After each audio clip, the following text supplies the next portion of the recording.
Peter. Thank you, Vice President Vance.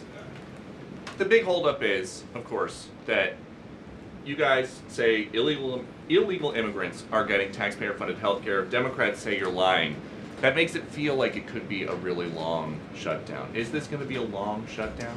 You know, I don't know. I can't predict what congressional Democrats are going to do, Peter, but I actually don't think it's going to be that long of a shutdown. This is a pure guess from the Vice President of the United States because I think you already saw some evidence that moderate Democrats are cracking a little bit. They understand the fundamental illogic of this. Look, for years, every single one of us, we can remember Barack Obama on the White House lawn. We can remember Chuck Schumer. We can remember, Nancy Pelosi for years. In Chuck Schumer's case, for literally decades, we've heard them say, you don't shut the government down over policy disagreement.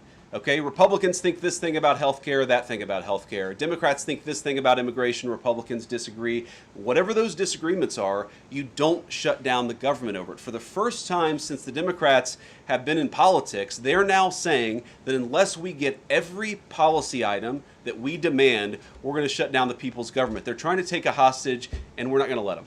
And the administration announced today that $18 billion bound for New York transportation projects is going to be frozen so it can't go to DEI programs there.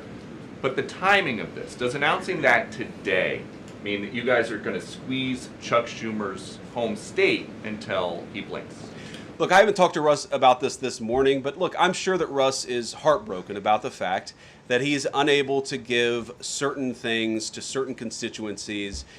We want to do everything that we can to help the American people, but when the Democrats shut down the government, we have to actually do a little triage to make sure the most critical and most essential services are provided. The government does a lot of things. Of course, Republicans think that the federal government probably does too much, but there are a lot of critical things the federal government does that absolutely all of us would agree need to do. Our troops need to get paid. Our air traffic controllers need to make sure that people are flying safely and on time.